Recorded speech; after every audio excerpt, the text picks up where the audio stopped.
మీ business ఏదైనా మీ ఊర్లో promotion చేయాలంటే అది సుమన్ టీవీతోనే సాధ్యం. ఇప్పుడే సంప్రదించండి. ఈ ఏకాదశి ఇంతగా ఎందుకు అంటే స్త్రీ యొక్క రూపంతో ఉద్భవించిన విష్ణుమూర్తికి ప్రీతికరమైన ఈ ఏకాదశిని స్త్రీలందరూ ఒక వ్రతంగా ఆచరిస్తారు. దీనివల్ల ఏంటంటే గోధుమ పిండి గాని బియ్యం పిండిలో గాని పాలు చక్కెర కలిపి ప్రమిదగా చేసి 5వ తనాన్ని కోరుతూ సౌభాగ్యాన్ని వ్రతాన్ని చేస్తుంటారు స్త్రీలు. 5 దీపాలు లేక విష్ణువుకు ప్రీతికరమైనటువంటి 11 దీపాలు ఈ జ్యోతులు చేసి పిండి జ్యోతులు చేసి ఆవు నెయ్యితో నింపి అమ్మవారి ముందు వెలిగించి అమ్మవారికి తమ మాంగళ్య రక్షణ కోసం పూజ చేస్తారు.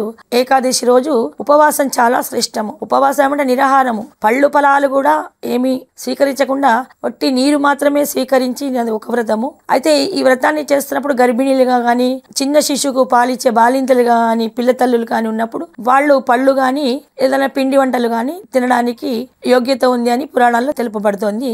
అలాంటి ఉపవాస వ్రతాన్ని చేసి అనుకూలమైన దాంపత్యాన్ని అంటే భార్యాభర్తల మధ్య గొడవలు తగ్గిపోతాయి.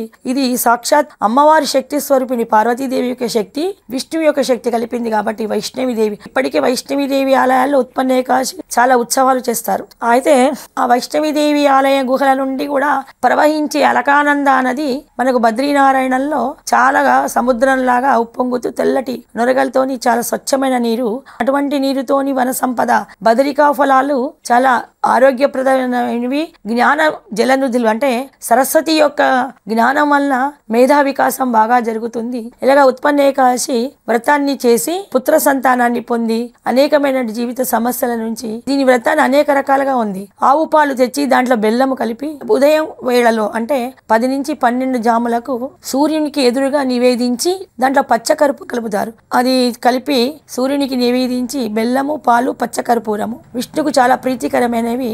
దాన్ని స్వీకరించి కొందరు ఉపవాసం ఉంటారు. అలాగే అదే ఏకాదశి రోజు మళ్ళీ రాత్రి అవే పాలు బెల్లము పచ్చకర్పూరం కలిపి చంద్రునికి కూడా నివేదించి మళ్ళీ రాత్రి ఒకసారి అల్పాహారంగా స్వీకరిస్తారు. అది వల్ల ఆయు వృద్ధి ఎటువంటి అనారోగ్యమైనా పోతుంది అని మనకు దేవతల కోసం చేసే ఏ వ్రతమైనా కూడా మానవాళి కళ్యాణం కోసం మానవాళి ఆరోగ్య సౌభాగ్యాల కోసము ఐశ్వర్యం కోసం చేసేటువంటి వ్రతాలు. కానీ అలా చేయమంటే ఎవరు వినరని ప్రతిదీ కూడా మనకు ఒకటి దైవ సంబంధితంగా అనుసంధానంగా పెట్టారు. అన్నింటికంటే శ్రేష్టమైనది మనం ఎందుకు చెప్పుకున్నామంటే లక్ష్మీనారాయణులను ఇలా ఉపవాస దీక్షతోని ఇద్దరిని కూడా పూజించి ఈ పాయసాన్ని అటుకులు పాలని నివేదించి వాటిని నిమిత్త మాత్రం ఆహారం తీసుకొని తెల్లవారి ద్వాదశి రోజు ఒక దంపతులకు లక్ష్మీనారాయణులుగా ఎంచి మార్గశిర మాసంలో మిథునము అంటే జంట, ఈ మేమునము ఈ వ్యవహారిక భాషలో ఆ మిథునాన్ని మేమునము అంటే మంచి నిష్ఠాపరమైన భార్యాభర్తను పిలిచి సుభోజనము అంటే చక్కటి